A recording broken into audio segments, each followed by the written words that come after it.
Gang. Yikes. 5 on the floor. Ride for my dogs. Where here's the thing. You can check the score. Hustle hard, couple scars, wearing bubble frogs. Just like Butler said, you in trouble, y'all. Kept the floor playing. Got it all band. Y'all seen the block. Stop with one hand.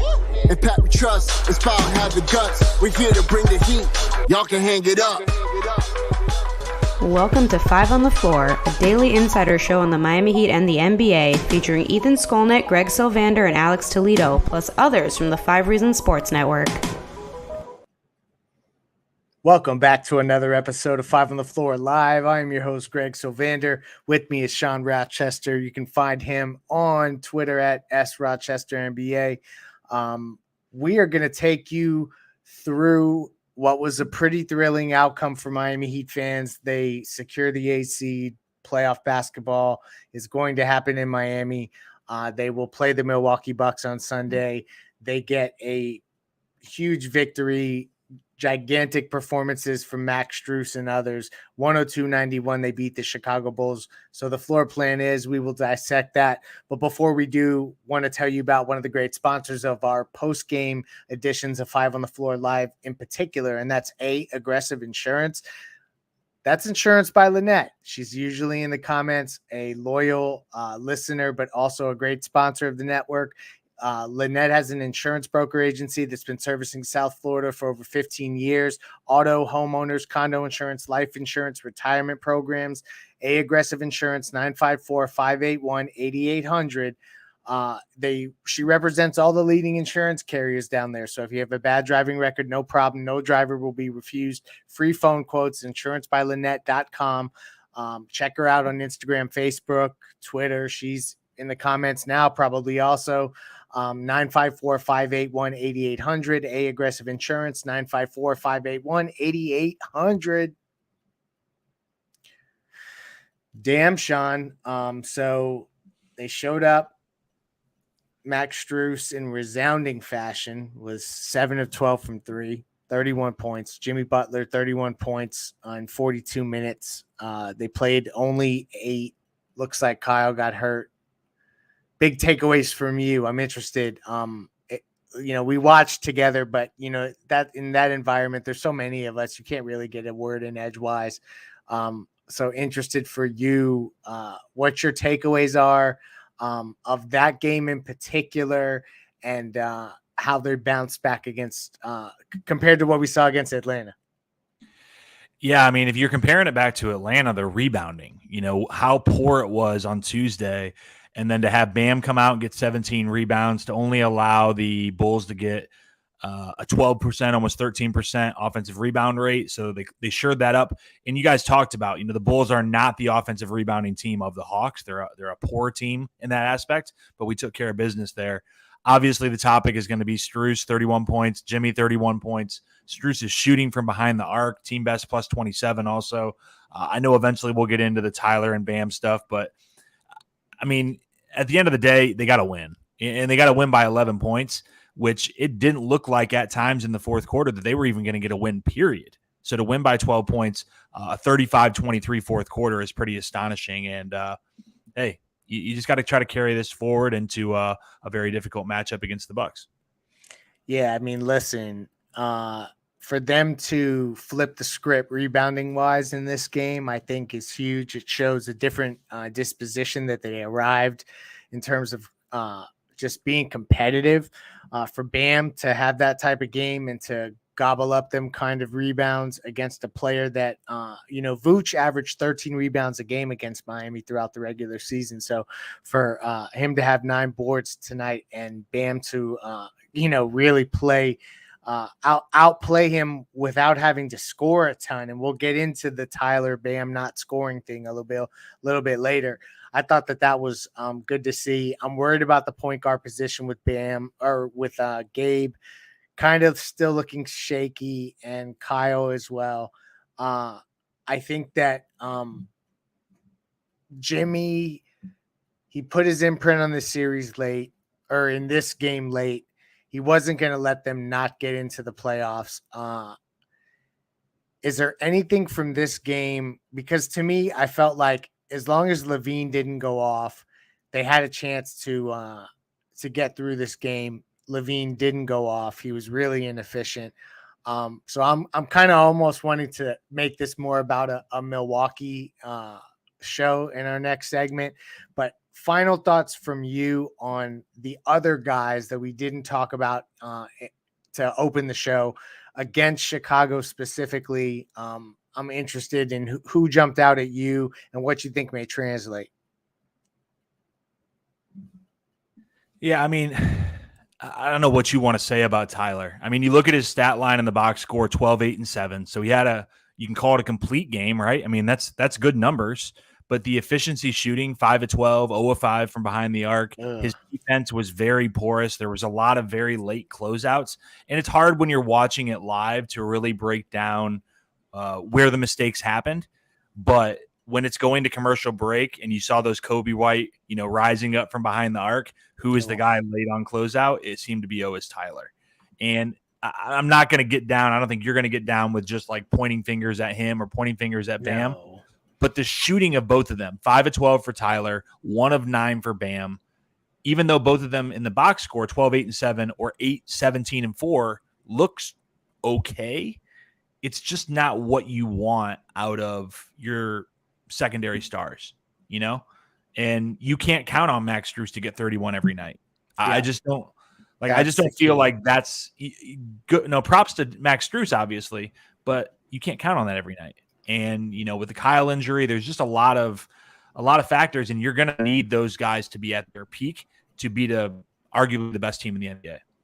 I know. And I think that we're going to get into game one a little bit because I think that's the one that they have to steal. Tyler, as much as I love 7 assists, and they had him at 3 assists on PrizePicks, I went over, and that was one of the good picks that I had. I also thought Vooch was going to kill them on rebounds. They went over on 10.5, and he went under. So some go good and some others don't go as well. But PrizePicks is super fun. It's the daily fantasy app of 5 Reasons Sports and 5 on the floor. Use the code 5 FIVE to get your initial deposit matched up to $100. You pick your favorite players, favorite sports. You can pick up to 6 on one ticket. And essentially you choose more or less their stats, all your favorite stats. Then you watch the games, see if they go more or less the stats that you choose. Tonight I had more than 9 rebounds for Bam Adebayo. He had 17. Use the code 5, get your initial deposit matched up to $100. PrizePicks, the official daily fantasy sponsor of the 5 Reasons Sports Network and 5 on the floor. Any PrizePicks that jumped out at you tonight as we transition to Milwaukee? Anything that you picked tonight that you were happy that came to fruition, or bad beats that we should know about? I was also on the 10.5. I think me, you, and Brian were all on that on Mr. Vucevic, which obviously didn't get there. He had 9 pretty much the whole second half. I had some money. I got a better line on Better Edge, so use that because you can always line shop. I got 6 on the Bulls, and I thought I was sitting pretty good. And obviously that late run, but hey, it is what it is. It was a small play. I have a bunch of baseball plays out there, but yeah, it's one of those things where you look at the numbers. You thought that the rebounding was going to be a problem, and it didn't work out. But Jimmy showed up. That's a good thing to see. Max showed up. I know. I'm definitely Max went over his total. There's no doubt about that. Yeah, no, definitely. It was a good, I guess, a good bounce back game. I mean, let's spend a moment here because I think fans, it would be disingenuous if we didn't do this. And I want to read some comments tonight too. So, if Alejandro, who's on the 1s and 2s, shout out to Alejandro Villegas on the 1s and 2s. There's Alfredo Artiega. Max Strus showed up tonight. This team can be with a consistent score to pair with Jimmy and Bam. Just needs to play with freedom and no scoring burden. And it's obvious after 4 years. Yep, they need more options so that Max can play free. You're right. Tyler played the hot hand, why force shot when you have another player going? That's something we need to talk about is kind of Tyler's offense. And I think against Milwaukee in particular, that's going to be an interesting thing that we are going to unpack. So to close the rest of this episode, we're going to shift gears, and and yes, shout out Dre mentioning the clutch gene from Jimmy Butler because he showed up late. And you never know. Like, this is the thing about a playoff series. As much as I wanted the lottery pick, and I want to acknowledge that a lot of fans wanted that opportunity, and I understood why. But also, this team is conditioned to try to win, and it had nothing to do with the fans. We're not that powerful. They were going to try to win this game, and they did on their home floor. So, shout out to them, and I'm going to root for them in the playoffs now.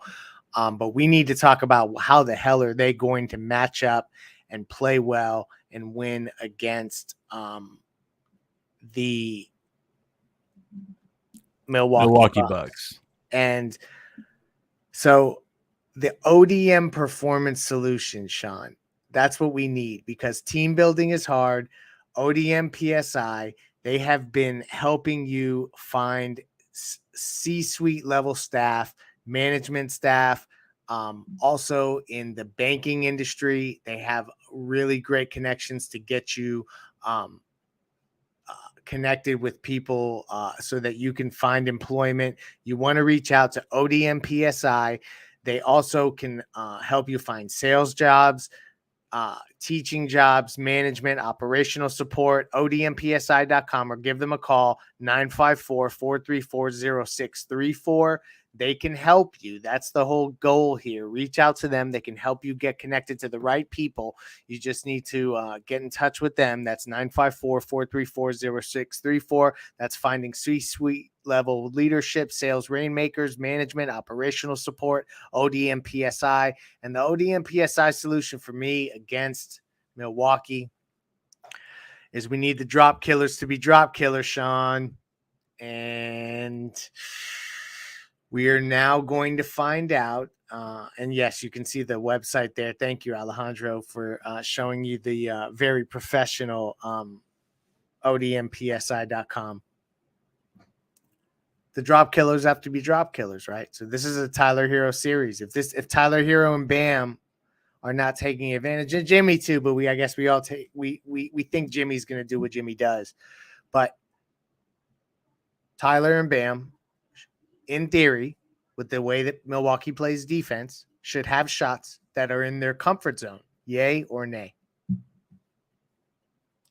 Yeah, I mean, obviously the challenge is the length that they have on their team with Lopez, with Portis, with Giannis, with Drew Holiday is obviously a terrific defender. Chris Middleton is a good defender.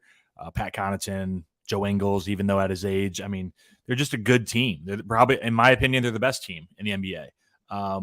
If you're looking for something that fits, I mean, they're the fourth best offensive rating in the league, so it's going to be a challenge for our defense, and our defense has been leaky at times in the last 2 to 3 weeks. They're the second best offensive rebounding team in the league, which we saw on Tuesday. That can be problematic. But they are the number one team in turning the ball over. And the Heat's defense is very much predicated on turning people over. So if you can turn them over and turn that into offense, that's helping your defense. It's helping your offense. There's a lot of good things that can happen there. It's easier said than done, right? Because they're just a super talented team. But you know what? We just got out of March Madness, about 2 weeks ago.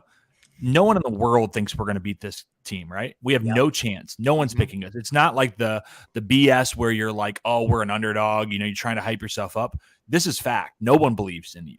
So what do you have to lose, as a team? Now, there's some individuals on this team, and I think you mentioned 2 of them or multiple of them that could be playing for contracts, playing for jobs, playing for their roles in Miami.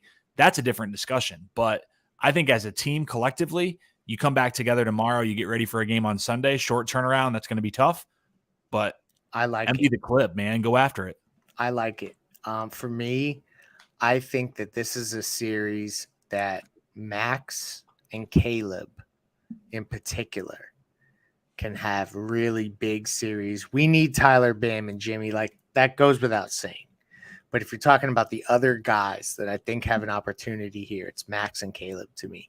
And I also think Kevin Love is going to have a big series. Someone in the comments here, and I apologize because I don't see your name because now it's scrolled through here, said Zeller.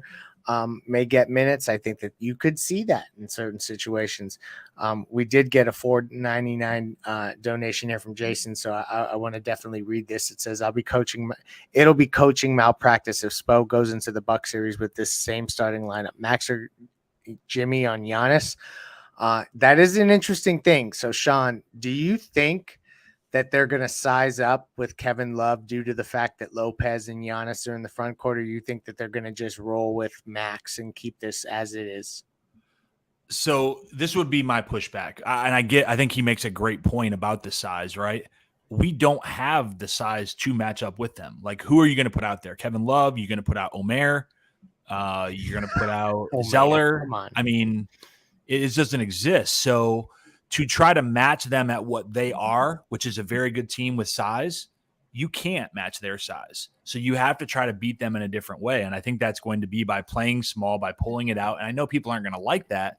And it's probably not the likely path to victory, but sizing up is probably a less likely path to victory. I mean, we're talking on small margins here, but I agree with you. I think you stick with what we have, what we played, kind of the 8 guys, and you just hope that you get hot from outside. You hope that the defense holds up. You hope that you can rebound, and you just need lucky bounces. I mean, you just need to be able to steal a game in the next 2, basically. Yeah. That's all it boils down to. Steal one of the next 2 games.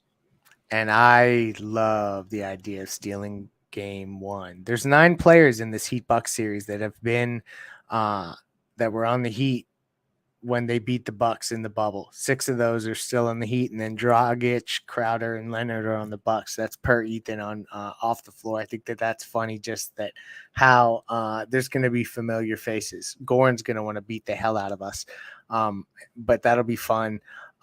I think that it's going to be higher scoring than people anticipate it will be, which I don't know how great for Miami that will be. But game 1 is the one that they got to get. And I think that if they go out there, they just need somebody to show up and shoot big the way that Max did tonight, to just give them some relief. And hopefully Kyle is okay, but Ethan has reported that doesn't look so good. So I don't know how much they can rely on Kyle Lowry. Sean, if Kyle Lowry can't play because he didn't finish this game, he didn't really get looked at by the trainers. You pointed this out during playback. Anybody who hasn't came and watched the game with us on Watch Playback, come on Playback TV and check it out. It's a fun app you can get, and you can also do it on your desktop. You watch the game with us. You can listen to the commentators, but also listen to us. You can interact. You can come on stage. Check out Playback and check out 5 on the Floor. The links are on all of our Twitter accounts. It's a lot of fun. We talked about this, though. Lowry wasn't being attended to by any trainers, and now it looks like Ethan says it that from what he's hearing, it doesn't look good. It's weird. What are your takeaways from the Lowry situation, and what do they do if he can't play against Milwaukee? Where do they turn? Well, and I think the wording, correct me if I'm wrong, I think it came from Barry Jackson, who obviously is a reputable reporter, that I think the wording was that he asked out of the game. Yes, that's how Barry put it. And obviously, you know, you recognize the weaknesses of your body. If you feel something pop, if you feel something weird, he's going to know, not so much someone else. So if he asked out, I mean, I'm not accusing Kyle of trying to get out for any other weird reasons, but it was odd to me when we talked in playback that he sat on the floor in front of the bench. He didn't seem to seek medical help. He didn't appear to have ice, heat, you know, a band, anything like that. So, you know, he could be supporting the team. So we're not trying to speculate by any means, but in terms of moving forward, if he's unavailable, you know, you have Gabe starting at point guard. His minutes tonight, at least from my eye test, seemed to be limited. He played 27 minutes. Kyle played 11. So they kind of squeezed out the point guard position anyways. So who would eat up those 11 minutes? You either give it to the 8 guys that are already out there, or you have a redemption story, a guy that fell out of the rotation that can play the point guard position, that can defend at a high level. And I'm not the biggest Victor Oladipo fan, but that's the guy you got to turn to, right? I mean, he's the only guy that's really left there. I mean, sorry, I was on mute. Yes, it is. It's Depot time, and I think a lot of people will be happy for that. I also think it adds more reliance on Tyler Hero. And I think, you know what? it's time for him to have that responsibility, and let's see what happens. There's no reason why he should not have all the usage in the world, and he has to be mistake free. But Depot will play. Gabe is going to have to play. Max will play a ton. I mean, who else do we think can like realistically crack a rotation? I mean, I guess Haywood Highsmith in certain scenarios, maybe if they need Giannis defense. Is that a break glass in case of emergency Giannis defender as we look ahead?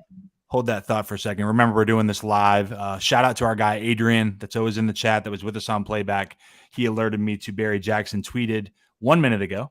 He said, quote, Spo said Lowry took a hit and said that he's fine. He'll be reevaluated tomorrow. Doesn't necessarily mean he's in the clear, but obviously saying that he's fine, you would assume that we've escaped kind of the worst case scenario type of deal. Yes. But to your point about Haywood Highsmith, the other thing that happened, and I don't think he ever came back in, was Kevin Love hitting his head on the back of the floor, back of his head on the floor. That could be something, maybe you're in concussion protocols and things like that. But Haywood Highsmith, his ability to defend, his athleticism, that might be an option. By no means are we alluding to the fact that he can go out there and guard Giannis or anything. But I mean, he's a rangy athletic guy that you can throw out there for a few minutes and let him play hard. But you just have a tough task. There's no other way to put it. Nobody's trying to come out here and say that we're favored, that we have a great chance. But I think what both me and Greg are saying, steal one of two games in the first two. That's how that's the path. Just do one of those games and you got a chance. If you go down 0-2, you're not coming back from 0-2 against this team. You're right. Get one. So that's how we're ending this show. The mantra is now get one. And hopefully they will. Thank you for joining us. Shout out to our sponsors, ODMPSI, PrizePicks, Aggressive Insurance, Alejandro on the 1s and 2s. Please come and check out playback throughout the playoffs. It is going to be crazy. We are going to be watching the games. Ethan, Alex, and Brady will be on with us on the road games because they're not going to travel, particularly to Milwaukee. Ethan won't be traveling.